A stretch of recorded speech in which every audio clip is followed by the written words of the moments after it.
Olá, meus amados irmãos, nós estamos aqui para ler a palavra de Deus. Hoje vamos dar continuidade ao livro de Romanos, vamos ler do capítulo 9 ao capítulo 12. A palavra de Deus diz assim: Romanos 9. O que eu digo é verdade, sou de Cristo e não minto, pois a minha consciência, que é controlada pelo Espírito Santo, também me afirma que não estou mentindo. Sinto uma grande tristeza e uma dor sem fim no coração por causa do meu povo, que é minha raça e meu sangue. Para o bem desse povo, eu mesmo poderia desejar receber a maldição de Deus e ficar separado de Cristo. Eles são o povo escolhido por Deus. Ele os tornou seus filhos e repartiu a sua glória com eles. Deus fez suas alianças com eles e lhes deu a lei, a verdadeira maneira de adorar e as promessas. Eles são descendentes dos patriarcas e, como ser humano, Cristo pertence à raça deles. Que Cristo, que é o Deus que governa todos, seja louvado para sempre. Amém. Eu não estou dizendo que a promessa de Deus tenha falhado. De fato, nem todos os israelitas fazem parte do povo de Deus. Nem todos os descendentes de Abraão são filhos de Deus, pois Deus disse a Abraão, por meio de Isaque, é que você terá os descendentes que eu lhe prometi. Isso quer dizer que os que são considerados como os verdadeiros descendentes de Abraão são aqueles que nasceram como resultado da promessa de Deus e não os que nasceram de modo natural. Pois quando fez a promessa, Deus disse a Abraão o seguinte: no tempo certo, eu voltarei e Sara, sua mulher, terá um filho. E mais ainda, os dois filhos de Rebeca tinham o mesmo pai, o nosso antepassado Isaque. Mas para que a escolha de um deles fosse completamente de acordo com o plano de Deus, o próprio Deus disse a Rebeca: o mais velho será dominado pelo mais moço. Disse isso antes de eles nascerem e antes de fazerem qualquer coisa, boa ou má. Assim ficou confirmado que é de acordo com o seu plano que Deus escolhe aqueles que ele quer chamar, sem levar em conta o que eles tenham feito. Como diz as Escrituras Sagradas, eu escolhi Jacó, mas rejeitei Esaú. O que vamos dizer então? Que Deus é injusto? De modo nenhum, pois ele disse a Moisés: terei misericórdia de quem eu quiser, terei pena de quem eu desejar. Portanto, tudo isso depende não do que as pessoas querem ou fazem, mas somente da misericórdia de Deus. Porque, como está escrito nas Escrituras Sagradas, Deus disse a Faraó: foi para isto mesmo que eu pus você como rei, para mostrar o meu poder e fazer com que o meu nome seja conhecido no mundo inteiro. Portanto, Deus tem misericórdia de quem Ele quer e endurece o coração de quem Ele quer. Algum de vocês vai me dizer: se é assim, como é que Deus pode encontrar culpa nas pessoas? Quem pode ir contra a vontade de Deus? Mas quem é você, meu amigo, para discutir com Deus? Será que um pote de barro pode perguntar a quem o fez: por que você me fez assim? Pois o homem que faz o pote tem o direito de usar o barro como quer. Do mesmo barro, ele pode fazer dois potes: um pote para uso especial, e outro para uso comum. E foi isso que Deus fez. Ele quis mostrar sua ira e tornar bem conhecido o seu poder. Assim, suportou com muita paciência os que mereciam o castigo e que iam ser destruídos. Ele quis também mostrar como é grande a sua glória, que ele derramou sobre nós, que somos aqueles de quem ele teve pena e a quem ele já havia preparado para receberem a sua glória. Pois nós somos aqueles que Deus chamou não somente os que são judeus, mas também os não-judeus. Isso é o que ele diz no livro de Oséias.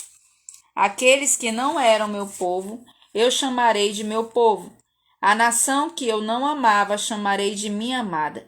E no mesmo lugar onde foi dito: vocês não são o meu povo, ali eles serão chamados de os filhos do Deus vivo. E Isaías disse a respeito de Israel: mesmo que o povo de Israel seja tão numeroso como os grãos de areia da praia, do mar, somente alguns deles serão salvos, pois o Senhor julgará logo e de uma vez o mundo inteiro. Como o próprio Isaías tinha dito antes, se o Senhor Todo-Poderoso não nos tivesse deixado alguns descendentes, seríamos agora como a cidade de Sodoma, estaríamos destruídos como Gomorra. O que vamos dizer então? Vamos dizer isto: os não-judeus que não procuravam ser aceitos por Deus foram aceitos por meio da fé. Porém, o povo de Israel, que procurava uma lei para ser aceito por Deus, não encontrou o que estava procurando. E por que não? Porque eles procuravam alcançar isso por meio das suas ações e não por meio da fé. Eles tropeçaram na pedra de tropeço, como dizem as Escrituras Sagradas. Vejam, estou colocando em Sião uma pedra em que eles vão tropeçar,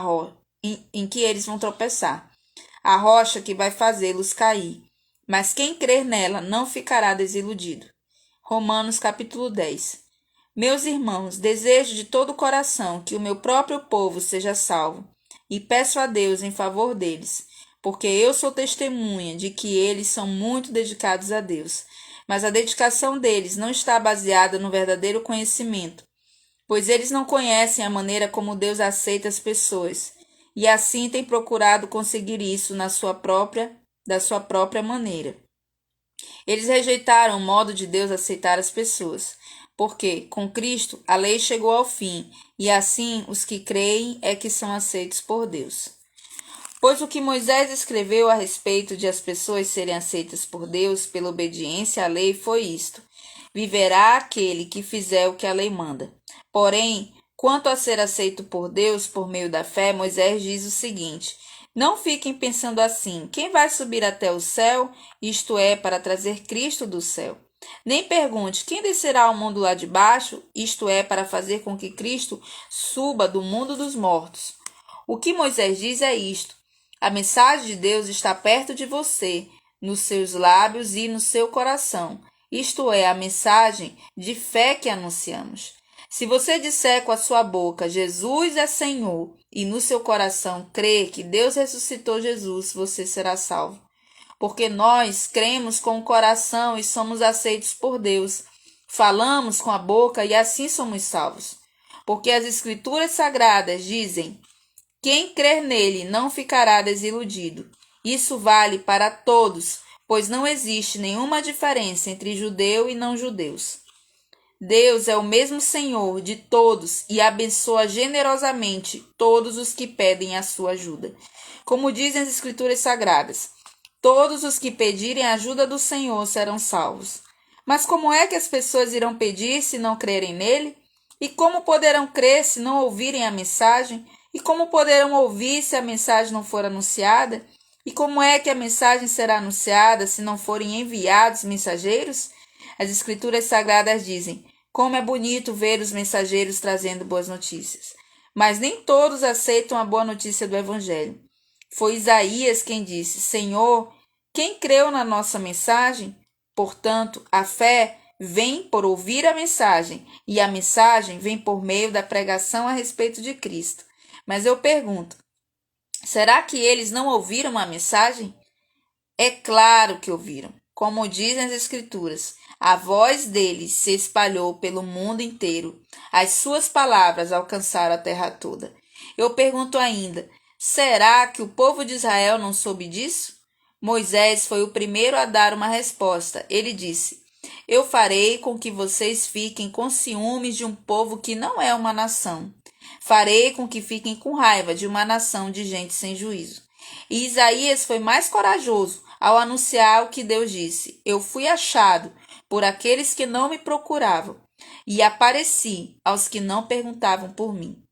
Mas a respeito de Israel, Deus disse: o dia inteiro eu abri os braços, pronto para receber um povo desobediente e rebelde. Romanos capítulo 11. Então eu pergunto: será que Deus rejeitou o seu próprio povo? É claro que não. Eu mesmo sou israelita, descendente de Abraão e membro da tribo de Benjamim. Deus não rejeitou o seu povo, que ele havia escolhido desde o princípio. Vocês sabem muito bem o que as Escrituras Sagradas dizem naquele trecho em que Elias acusa o povo de Israel diante de Deus.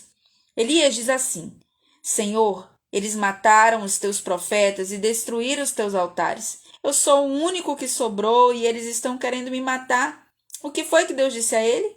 Ele disse: Eu guardei para mim 7.000 homens que não adoraram o Deus Baal. A mesma coisa também acontece agora, isto é, por causa da graça de Deus. Ainda existe um pequeno número daqueles que ele escolheu. Essa escolha se baseia na graça de Deus e não no que eles fizeram. Porque se a escolha de Deus se baseasse no que as pessoas fazem, então a sua graça não seria a verdadeira graça. E isso quer dizer que não foi o povo de Israel que encontrou o que estava procurando. Quem encontrou foi apenas um pequeno grupo que Deus escolheu. Os outros não quiseram ouvir o chamado de Deus. Como dizem as Escrituras Sagradas, Deus endureceu o coração e a mente deles. Deu-lhes olhos que não podem ver e ouvidos que não podem ouvir até o dia de hoje. E Davi disse que nas suas festas eles sejam apanhados e enganados, que eles caiam e sejam castigados. Ó Deus, faze com que eles fiquem cegos e que fiquem sempre curvados debaixo do peso das suas dificuldades. Agora eu pergunto, quando os judeus tropeçaram, será que eles caíram para nunca mais se levantarem? É claro que não. Mas, porque eles pecaram, a salvação veio para os não-judeus, para fazer com que os judeus ficassem com ciúmes deles. O pecado dos judeus trouxe grandes bênçãos para o mundo, e a sua pobreza espiritual trouxe ricas bênçãos para os não-judeus. Então, quando se completar o número de judeus que voltarão para Deus, as bênçãos serão muito maiores ainda. Agora estou falando a vocês que não são judeus. Enquanto eu for o apóstolo dos não-judeus, terei orgulho do meu trabalho. Talvez eu possa fazer com que os que são da minha própria raça fiquem com ciúmes e assim seja possível salvar alguns deles. Porque quando os judeus foram rejeitados, o resto do mundo se tornou amigo de Deus. O que acontecerá então quando eles forem aceitos? Os que estiverem mortos receberão a vida. Pois, se o primeiro pão assado depois da colheita é dedicado a Deus, isso quer dizer que todos os outros pães também são dedicados a Ele. E se as raízes de uma árvore são oferecidas a Deus, os galhos também são dele. Alguns galhos de oliveira cultivados foram quebrados, e um galho de oliveira brava foi enxertado nela. Pois vocês, os não-judeus, são como aquela oliveira brava, e agora tomam parte na força e na riqueza espiritual dos judeus. Portanto, vocês não devem desprezar os galhos que foram quebrados. Como é que vocês podem estar orgulhosos? Vocês são somente galhos. Não são vocês que sustentam a raiz. É a raiz que sustenta vocês. Porém, vocês dirão, sim, mas os galhos foram quebrados a fim de darem lugar para nós. Isso é verdade. Mas lembrem que eles foram quebrados porque não creram. No entanto, vocês continuam na oliveira porque creem. E não tenham orgulho disso, pelo contrário, tenham medo. Se Deus não deixou de castigar os judeus, que são como galhos naturais, vocês acham que ele vai deixar de castigar vocês? Vejam como Deus é bom e também é duro. Ele é duro para os que caíram e bom para vocês se continuarem sempre confiando na bondade dele. Senão, vocês também serão cortados. E se os judeus abandonarem a sua descrença, serão enxertados na oliveira cultivada, pois Deus pode enxertá-los de novo. Vocês, os não-judeus, são como aquele galho de oliveira brava que foi cortado e enxertado contra a natureza na oliveira cultivada. Os judeus são como essa oliveira cultivada. Portanto, para Deus será muito mais fácil enxertar de novo na própria árvore deles esses galhos quebrados. Meus irmãos, quero que vocês conheçam uma verdade secreta para que não pense que são muito sábios. A verdade é esta: a teimosia do povo de Israel não durará para sempre, mas somente até que o número completo de não-judeus venha para Deus. É assim que todo o povo de Israel será salvo.